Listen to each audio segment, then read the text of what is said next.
Assalamualaikum warahmatullahi wabarakatuh. Kembali bersama saya Ramlah Rubis dalam pembahasan akuntansi dasar untuk KD 3.9 dan 4.9. Adapun tujuan pembelajaran dalam pertemuan kali ini adalah siswa dapat menerapkan dan melakukan pencatatan transaksi ke dalam buku besar. Adapun materi pembelajaran dalam pertemuan kali ini adalah 1. Pengertian buku besar. 2. Jenis-jenis buku besar. 3. Bentuk buku besar. Dan yang keempat, posting. Baiklah, kita mulai dari materi pertama mengenai pengertian buku besar. Buku besar adalah kelompok seluruh akun yang dimiliki oleh perusahaan. Dapat juga dikatakan bahwa buku besar adalah sekumpulan dari berbagai akun ataupun rekening atau perkiraan yang dipakai untuk menyusun laporan keuangan. Akun yang terdapat dalam general ledger ataupun buku besar bisa dikategorikan atau digolongkan menjadi dua, yaitu akun real adalah akun yang terdapat dalam laporan posisi keuangan. Contohnya adalah aktiva, kewajiban, dan modal. Yang kedua, akun nominal adalah akun yang terdapat di dalam laporan laba rugi. Contohnya adalah pendapatan dan juga beban. Selanjutnya, fungsi buku besar. Ada beberapa fungsi buku besar, antara lain dapat digunakan untuk meringkas data setiap transaksi yang sudah dicatat dalam jurnal, baik jurnal umum ataupun jurnal khusus. 2. Dapat digunakan untuk menggolongkan data keuangan. 3. Untuk mengetahui jumlah atau kondisi dari suatu akun yang sesungguhnya, apakah terdapat perbedaan atau tidak. 4. Dapat digunakan untuk memantau histori dari suatu akun. 5. Dapat digunakan sebagai dasar penggolongan transaksi yang ada atau sudah dicatat dalam jurnal. 6. Sebagai salah satu tahapan atau bahan yang dipakai dalam proses penyusunan laporan keuangan. Selanjutnya, tujuan buku besar.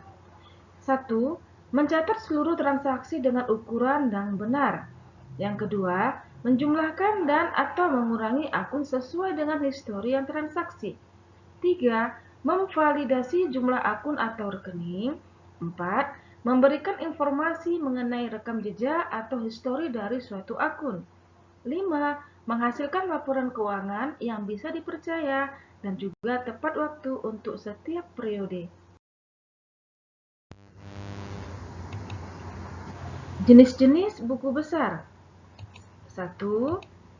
Buku besar utama adalah buku besar yang digunakan untuk mencatat perubahan pada aset, liabilitas, pendapatan, dan beban perusahaan. 2. Buku besar pembantu adalah buku besar yang berisi rincian dari akun-akun. Buku besar pembantu pada umumnya terdapat dalam buku besar utama, terdiri dari 3 jenis, yaitu buku besar pembantu utang, buku besar pembantu piutang, dan buku besar pembantu sediaan, yang masing-masing mempunyai fungsi yang berbeda. Untuk buku besar pembantu utang, ini digunakan untuk merinci utang perusahaan berdasarkan nama kreditur. Sedangkan buku besar pembantu piutang, ini kita gunakan untuk merinci piutang perusahaan berdasarkan nama debiturnya. Dan buku besar pembantu sediaan, ini digunakan untuk merinci sediaan yang ada dalam perusahaan berdasarkan nama dan jenisnya. Bentuk buku besar.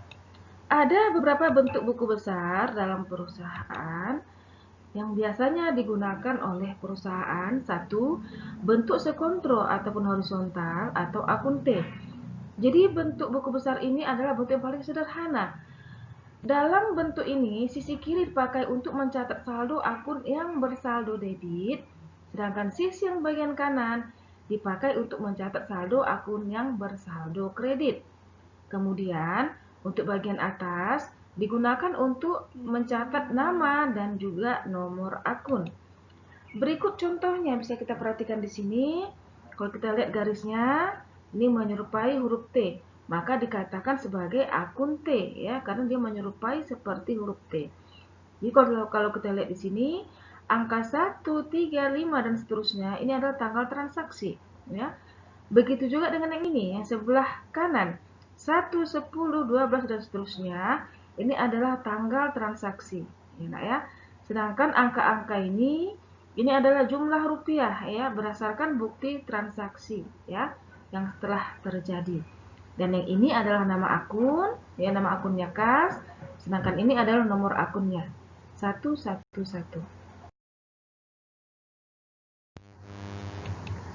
Berikutnya bentuk dua kolom. Dalam bentuk ini, buku besar hanya terdiri dari dua kolom, yaitu debit dan kredit. Bisa kita lihat dalam contoh, tanggal, keterangan, ref, debit, kemudian diulangi kembali, tanggal, keterangan, ref, dan juga kredit. Yang ketiga, bentuk tiga kolom ataupun tiga lajur. Dalam bentuk ini, buku besar terdiri dari tiga kolom, yaitu debit, kredit, dan saldo. Bisa kita lihat ya dalam bentuknya, saya lihat di sini, tanggal, keterangan, ref, debit, kredit, dan juga saldo ya. Jadi untuk kolom tanggal ini sesuai dengan tanggal transaksi ya, juga sama kita isi sesuai dengan tanggal transaksi. Sedangkan keterangan ini kita isi dengan nama akunnya ya. Ini debit, jumlah rupiahnya sesuai dengan bukti transaksi ya, yang tertera dalam bukti transaksi. Nah ya.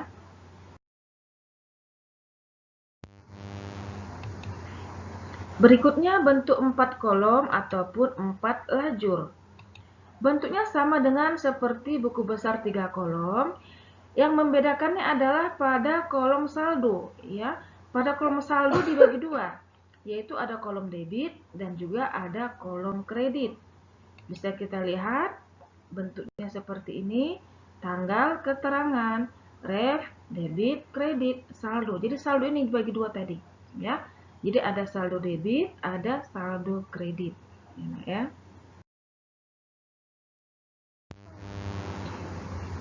Selanjutnya kita ke materi posting. Posting adalah memindahkan ayat-ayat jurnal, baik jurnal umum, jurnal khusus, maupun jurnal lainnya ke dalam buku besar. Ada beberapa langkah dalam memposting ya, antara lain 1. Mencatat kembali tanggal terjadinya transaksi ke dalam akun. 2. Mencatat keterangan yang terdapat dalam jurnal ke kolom keterangan dalam akun. 3. Mencatat jumlah yang terdapat dalam debit atau kredit ya, yang ada di jurnal ke dalam akun dengan jumlah dan posisi yang sama. Jadi maksudnya di sini, kalau di jurnal posisi debit, maka di buku besar juga harus posisi debit. Ya, sebaliknya, kalau di dalam jurnal posisinya adalah kredit, maka di buku besar juga harus posisi kredit dengan jumlah angka yang sama. Jadi kalau angkanya 2 juta, maka di buku besar juga harus 2 juta. Yang keempat, apabila posting telah dilakukan, maka nomor halaman jurnal harus ditulis dalam kolom ref. Ya, dalam kolom ref di akunnya. Kita kasih contoh, contohnya JU1, jurnal umum halaman 1 ya. Yang kelima, menuliskan nomor akun yang telah diposting ke dalam akun sebagai tanda bahwa ayat jurnal tersebut telah diposting.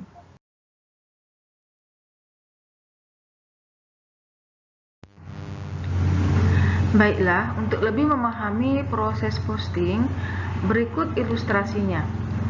Bisa kita lihat di sini neraca saldo ataupun neraca awal per 1 Desember 2019 ya. Jadi ini kita ambil akunnya hanya 2 aja ya, karena ini hanya contoh ya. Nama akunnya kas ya, posisi debit 50 juta. Kemudian modal mawar, posisi kredit 50 juta ya. Jadi antara debit dan kredit itu harus balance ya, seimbang. Jadi neraca saldo ini akan kita posting ya ke dalam buku besar. Jadi sebelum kita memposting jurnal umum ya, sebelum kita melakukan pemostingan jurnal umum ataupun jurnal khusus, kita harus pindahkan dulu neraca awal jika ada ya. Jadi kebetulan di sini kita punya neraca awal ya, maka neraca awal dulu kita posting ya. Jadi nama akunnya kas ya, ini kita pindahkan kemari. Kemudian nomor akun 101. Kemudian ini repnya NS1 maksudnya neraca saldo halaman 1. Kemudian debit 50 juta ya. Jadi ini posisi harus sama. Kalau di neraca saldo posisi debit, maka di buku besar juga harus posisi debit ya. Jadi kita tinggal pindahkan aja nih loh nak. Pindahkan nama akunnya kas, kemudian repnya NS1, kemudian nomor rekeningnya ini rep ya, nomor rekeningnya 101, kemudian angkanya debit 50 juta ya. Berikutnya kita posting modal mawar ya. Nomor akun 301, kemudian repnya NS1 ya. Kemudian posisi kredit 50 juta ya. Jadi ini sama juga kita sesuaikan ya. Nama akun modal mawar, kemudian ini ya. Nah, Ibu rasa tidak ada yang sulit di sini. Nah, jadi di sini modal mawar posisinya kredit. Maka di buku besar juga posisinya harus posisi kredit ya nak ya. Jadi setelah selesai kita posting neraca saldo ataupun neraca awal, langkah selanjutnya baru kita posting jurnal umum ataupun jurnal khusus ya, dan jurnal lainnya ya. Selanjutnya kita akan posting jurnal umum ke dalam buku besar. Jadi kita ambil satu transaksi aja ya nak ya. Nah, ini tanggal 31 Desember. Nama akun kas ya. Jurnalnya kas pada penjualan senilai Rp500.000. Jadi ini jurnal ini kita akan posting ke dalam buku besar. Jadi kebetulan kita tadi sudah buat buku besar kas ya di slide sebelumnya. Jadi kalau kita sudah punya buku besar kas ya, kalau memang kita sudah ada buku besarnya, kita nggak usah buat yang baru ya. Kita tinggal melanjutkannya aja ya. Kecuali kita belum ada buku besarnya ya, belum pernah kita buat, maka wajib kita buat yang baru ya. Kebetulan ini kas sudah ada tadi ya. Jadi kita ambil aja buku besar yang tadi, tinggal melanjutkan aja untuk transaksi 31 Desember. Nah ya. Nah, jadi caranya sama seperti memposting jurnal neraca saldo tadi ya, caranya sama. Nah, caranya sama, kita tinggal mindahkan angka aja. Jadi caranya kalau memang di jurnal umum dia posisinya debit, maka di buku besar juga harus posisi debit. Nah ya. Seperti itu. Kemudian untuk kolom saldo ya. Kenapa kok bisa 50.500.000? Nah, ini berasal dari ya debit jumpa debit ya.